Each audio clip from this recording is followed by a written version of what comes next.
So, welcome to this module on brainstorming.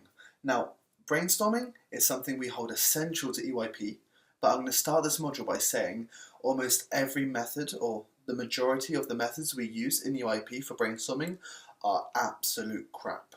And this module on brainstorming is going to be a theoretical approach that you can use to criticize different brainstorming methods to understand what is actually good and what is bad and why. Now, first of all, what is brainstorming and why do we use it in EYP? Well, to think about this, we can think that there are two different ways of thinking about things. There's one, which is what we call a logical approach. So, a logical approach is what we use in every day. We're just constantly using normally a logical approach to problems in life because it's the easiest and simplest way to solve things. And the other approach, on the other side of the spectrum, is a lateral approach. So we have a logical approach and a lateral approach. And these are two different ends of a spectrum. And all other approaches are in between. Now, first of all, what is logical and what is lateral? Well, logical is the idea of having a small amount of ideas, selecting them really quickly, and going forward with it. So, for example, I have a problem, I think of idea A, I think of idea B, and it gets me to C. I select C, I find it's a good idea, I go on with it, etc. I think of a few ideas on how to solve a problem.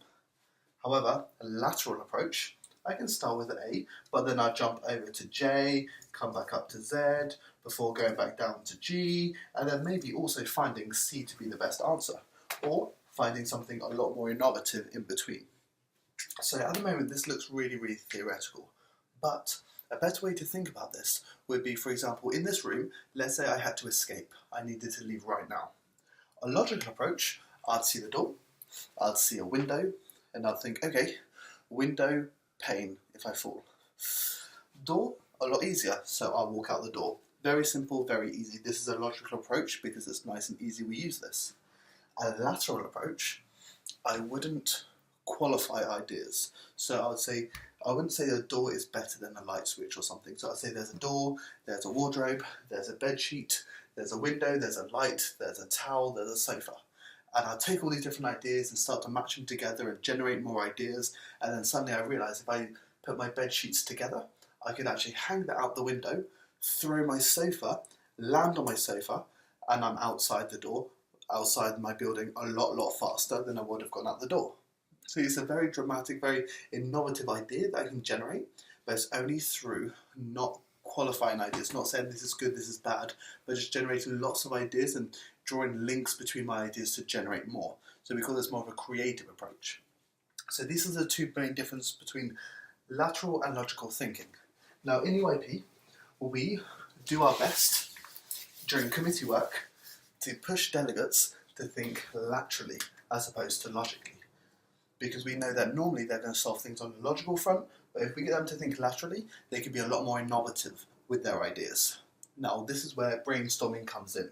Brainstorming is a collection of techniques that push people to think laterally. Now, in order to think laterally, in EYP we talk about quantity.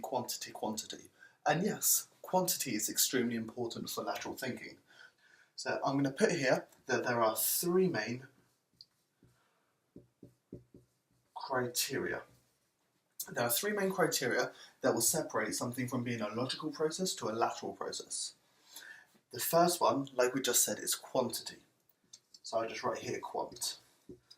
Now, when we are doing the old creative game where we say there's an old shoe factory that they've produced 100 left shoes but not right shoes, and we need 100 ideas on how to sell this left shoe.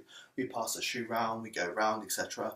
This helps them produce lots of quantity of ideas. This gets them into this lateral thinking of thinking about quantity. And yes, that is really, really essential, but not by itself. If you have lots of quantity of ideas, you don't necessarily have a lateral approach. Because what this shoe also does when we pass it around is, I don't think of so many ideas at the same time, but I receive a shoe, I hear other people's ideas, and then I say my idea. I pass the shoe around. I hear other people's ideas, From those ideas, I am able to generate new ideas. I then receive the shoe and I say my idea. Now, my ideas come out of other people's. If I didn't hear those ideas, my ideas wouldn't be the same. They wouldn't be as innovative. They wouldn't be as great.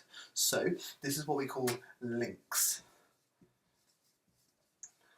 So you need to link one idea to another. One idea needs to be generated out of another one. And these two together actually starts to bring you towards a lateral approach. And then you need a final element, which is that, imagine these delegates sitting around in a circle discussing this left shoe. Imagine if we told them that they were going to be judged upon their ideas. They would only come out with their best idea or something, and would be limited with like the creativeness of their ideas, because they'd be like controlling their ideas too much, and they won't be able to generate innovative ideas because they'd be only stay within the shallow ones they can think of straight away. So we have here control.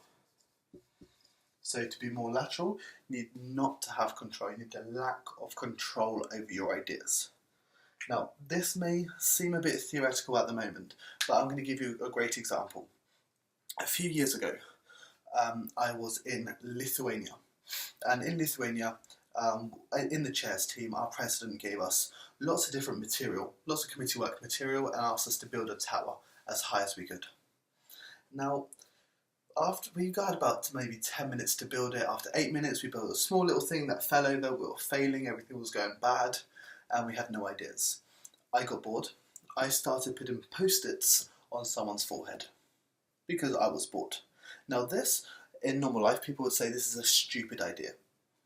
But when it comes to brainstorming, we don't say that there's quality of ideas, because if I have high quantity and I can link these quantity to more ideas, then it can produce a good idea. And for us, it did.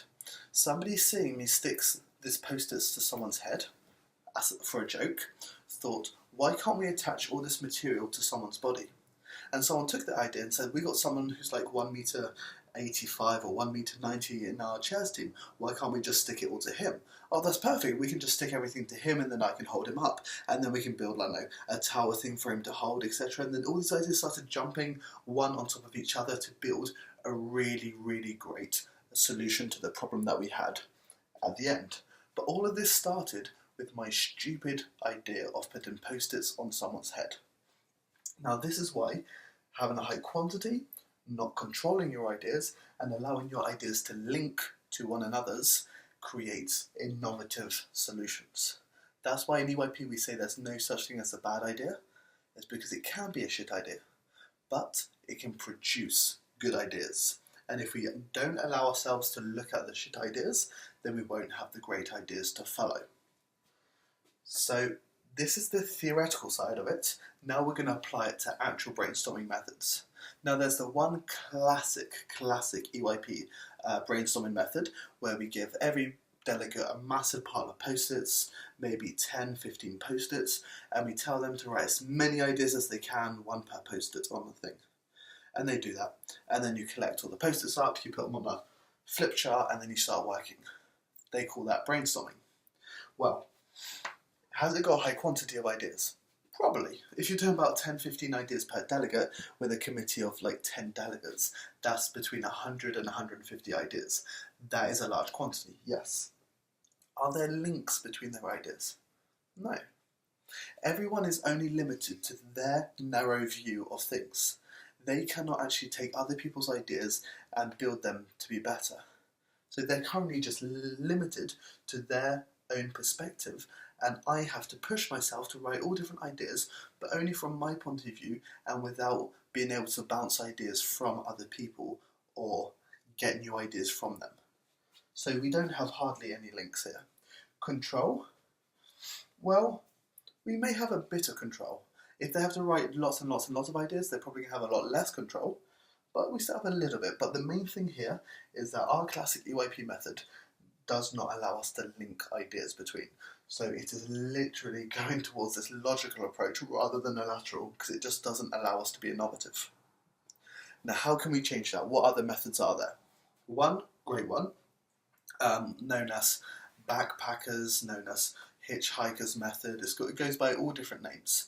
And what it is everyone who receives a piece of paper, they write one idea on top, or they receive a piece of paper, they write an idea on a post-it, they put it on top or something like that. And as soon as they've done that, they pass it to their left and they receive a new piece of paper from someone else. They read the other people's ideas and then they write a new idea. Then they pass it to their left. They read the other people's ideas and they write a new idea and they keep passing it around. So what's happening is that everyone's constantly being influenced by other people's ideas and then having to write a new idea themselves. So we're having high quantity, because if you do this for about 2 or 3 minutes, you have hundreds of ideas coming out. We are constantly linking every idea to one another because you're having to read other people's ideas before you write your own. And delegates aren't accountable to their ideas because they don't have to write their names next to it or something. They just write an idea on a paper and pass it on. It's almost anonymous who's writing these ideas. So we have a lack of control, amazing links, and high quantity. So this is a method that will be really high on the lateral scale and could produce great innovative ideas.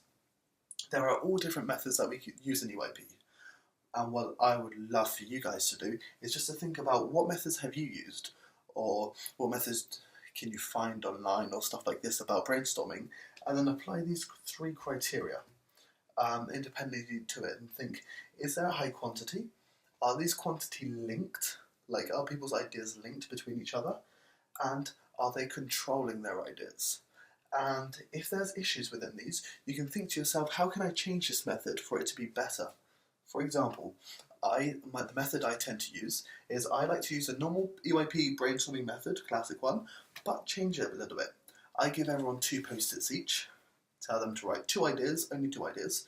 They write them down. One person will read out their idea.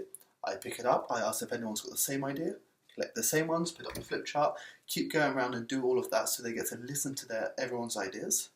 And then I give them another 2 posters each. Then they have to write 2 new ideas each. And we go through the same process, pick them all up, put them on the flip charts, they hear everyone's ideas, and I give them another 2. And we keep going, maybe 4, maybe 5 rounds, depending on what kind of ideas they're getting out. And towards the end, the last couple of rounds, they have amazing ideas because they have a massive quantity, huge amount of quantity.